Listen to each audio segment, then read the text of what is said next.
Hello दोस्तों, आज हम बात करेंगे रिच डैड पुअर डैड नाम की एक प्रसिद्ध पुस्तक के बारे में जिसे लिखा है रॉबर्ट टी कियोसाकी ने। ये किताब हमें सिखाती है कि अमीर और गरीब लोगों की सोच में क्या फर्क होता है और कैसे सही फाइनेंशियल समझ के साथ हम अपनी जिंदगी बदल सकते हैं। क्या अमीर लोग अलग सोचते हैं? क्या पैसा कमाने के नियम वही हैं जो हमें बचपन से सिखाए जाते हैं?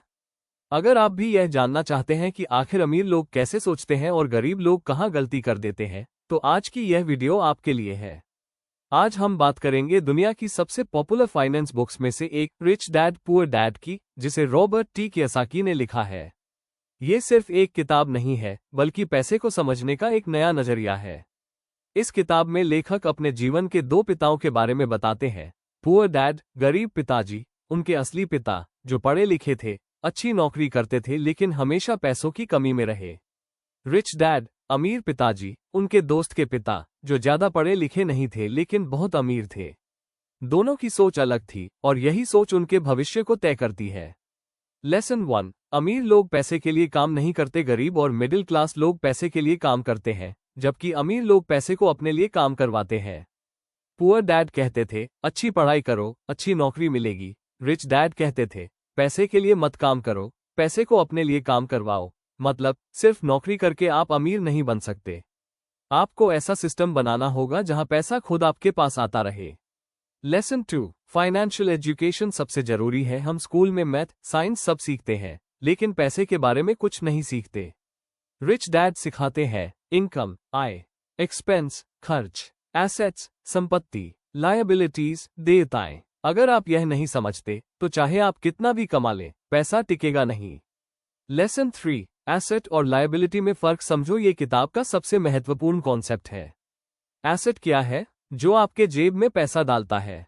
लायबिलिटी क्या है? जो आपके जेब से पैसा निकालता है। उदाहरण, किराए पर दिया घर इक्वल्स एसेट। खुद रहने वाला महंगा घर इक्वल्स लायबिलिटी। यही सबसे बड़ी गलती होती है, लोग लायबिलिटी को एसेट समझ लेते हैं। Lesson 4, cash flow. Cash flow समझो। अमीर लोग अपने कैश फ्लो पर ध्यान देते हैं, गरीब लोग इनकम एक्सपेंस। अमीर लोग इनकम एसेट मोर इनकम, यानी पैसा पहले एसेट्स में लगाओ, फिर वो एसेट्स आपको और पैसा देंगे। लेसन 5, नौकरी की सुरक्षा एक भ्रम है। पुअर डैड का मानना था कि नौकरी सबसे सुरक्षित है, लेकिन रिच डैड कहते हैं नौकरी आपको सिर्फ एक लिमिटेड इनकम देती है। बिजनेस और इन्वेस्टमेंट आपको अनलिमिटेड इनकम दे सकते हैं। नौकरी जरूरी है, लेकिन सिर्फ उसी पर निर्भर रहना खतरनाक है। लेसन 6, टैक्स और कंपनी का खेल समझो। अमीर लोग टैक्स कम देते हैं, क्यों? क्योंकि वे कंपनी बनाते हैं और खर्च पहले निकालते हैं, फिर टैक्स देते हैं। गरीब लोग पहले टैक्स देते हैं, फिर खर्च करते हैं। इसलिए फाइनेंशियल नॉलेज बहुत जरूरी है। लेसन 7, बिजनेस और इन्वेस्टमेंट पर फोकस करो। रिच डैड कहते हैं, अपने लिए काम करो। इसका मतलब बिजनेस शुरू करो, स्टॉक्स, रियल एस्टेट में निवेश करो, पैसिव इनकम बनाओ। लेसन 8, फेयर और ग्रीड को कंट्रोल करो। दो सबसे बड़ी दुश्मन, 1, फेयर, डर, पैसा खोने का डर। 2, ग्रीड, लालच, ज्यादा पाने की चाह। गरीब लोग डर के कारण रिस्क नहीं लेते और लालच के कारण गलत फैसले लेते हैं। अमीर लोग इमोशंस नहीं, लॉजिक से काम करते हैं। लेसन 9, माइंडसेट बदलो। गरीब माइंडसेट, मैं यह नहीं कर सकता। अमीर माइंडसेट, मैं ये कैसे कर सकता हूं? यही सवाल आपकी जिंदगी बदल सकता है। लेसन 10, सीखते रहो। रिच डैड हमेशा कहते थे, learn, don't work only for money. Skills सीखो, sales, communication, investing. Lesson 11, passive income बनाओ। पैसिव इनकम मतलब बिना काम किए पैसा आना। Examples, rent, dividends, online business. यही असली अमीरी है।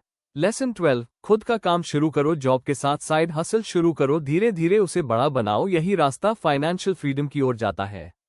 लेसन 13, रिस्क लेने से मत डरिए। रिस्क नहीं लोगे तो ग्रोथ नहीं होगी, लेकिन स्मार्ट रिस्क लो, नॉलेज के साथ रिस्क लो। लेसन 14, फाइनेंशियल फ्रीडम क्या है?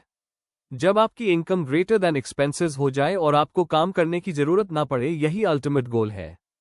फाइनल समरी, निष्कर्ष, इस किताब का मुख्य संदेश, पैसे के लिए काम मत करो, पैसे को अपने लिए काम करवाओ, एसेट बनाओ, लायबिलिटी कम करो, फाइनेंशियल एजुकेशन लो, माइंडसेट बदलो। अगर आपको यह वीडियो पसंद आई हो तो लाइक जरूर करें और ऐसी ही नॉलेज वाली वीडियो के लिए चैनल को सब्सक्राइब करें।